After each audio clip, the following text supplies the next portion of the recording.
right, guys. Kamaru, Usman, and George MasVidal main event.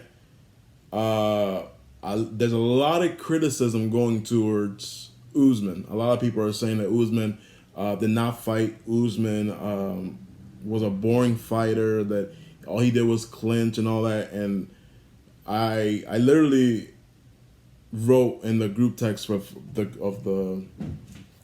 MMA group chat that I have, and I said this fight's gonna go two ways. Either it's gonna be a sprawl and brawl from George Masvidal, or Carl Usman's gonna go stand up with George, which I highly doubt. But I can try to see if Usman tries to stand up with him.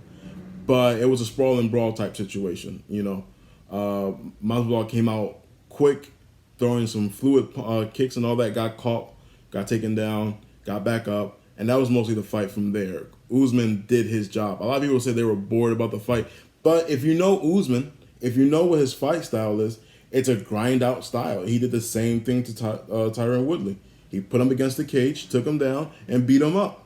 The only difference was George was able to stay on his feet and not get taken down. He got taken down maybe twice, two times, I think, throughout the whole fight. Within the 5-round fight, he got taken down. Once in the first round, and I believe once in the 5th round, he got taken down.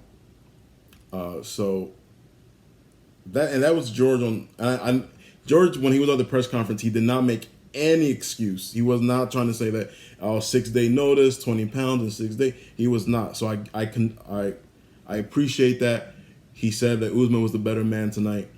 That's a great attitude. But I was not disappointed in what I saw. I knew what Usman was going to do. He has that, what we now are calling in the MMA world is the Khabib style. You know what I'm saying? But before it was Khabib style, it was more Tito Ortiz also. They made this, or Mark Coleman, where they would take you, or Ken Randleman. These are all wrestlers who have come into the world of MMA, and they have that pedigree of taking down, holding you down, and beating you up. Before in wrestling, you can just hold them down and control them. Now in the MMA, you have now the freedom to hold them down, keep them down, and give punishment, some ground and pound. That crazy body shots that Usman was hitting George with, I'm like, I know some people were like, he had George on the cage and he was hitting him with some crazy body shots over and over. And I know people are like, it's not hurting him. It's probably not, but if you hit the same spot over and over again, you're going to get a result. You know what I'm saying? And I think Usman knew that. I think he knew that George, his gas tank was not at 100%, and he was going to step in the cage and he was going to beat him up and he was going to wear him out. And that's exactly what he did. He beat him up, wore him out, and called it a day. George, no, I can't say George didn't fight. George fought. George tried to do his thing. And he caught Usman a couple times through the exchanges. Through the early rounds, he caught Usman a couple times where like, oh, okay, this might be something. Okay, George is here. He's working. But that pressure that Usman just puts on you, it's very, it's dominance. And that's all. The pressure he puts on you is straight dominant. He's just going to keep going at you until you finally wear down.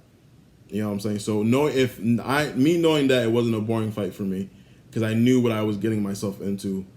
People were like, "Oh, why didn't Usman stand up with him and all that?" And Usman stand up with him a little bit. He kind of did what he did with Tyron Woodley, where he would throw a small combination and then go for the clinch or a takedown and put George against the cage. He never let George get loose at any point of this fight. He never let him get loose. He just put him against the cage and he beat him up. I will say that, people were like, well, he went toe-to-toe with Covington. You have to understand, Colby Covington and George Masvidal are two different strikers. George is known as one of the best strikers. And people have said boxers. He's one of the best boxers, and he probably is, but in mixed martial arts, I think he's just one of the best strikers out there. And I think he proved that against Nate Diaz when they fought each other for the BMF title. I think he showed everybody what his hands and feet and knees and elbows can do. So I think he's one of the best strikers in the UFC right now, especially in the welterweight division. and I knew Usman was like, he had to know like I'm not gonna play that game. He played the game with Covington because he knew Covington stand up was not great either. He had just standard stand up, and I believe Usman has standard stand up as well. But I think Usman knew that if the fight went to the ground with Covington, he'd be okay as well. So I think that's why he took his chances and stood up. Also because he really did not like Covington. He really did not want to, like, he couldn't stand him. So he really wanted to punch him in the mouth. So for me, I knew what the fight was going to be. I hope George gets another title shot. He said, I hope he gets a full camp this time. But congrats to Usman. I can't take anything away from the man. He knew what he had to do. He did it, and he walked out champ. You know what I'm saying? But that's just my thoughts.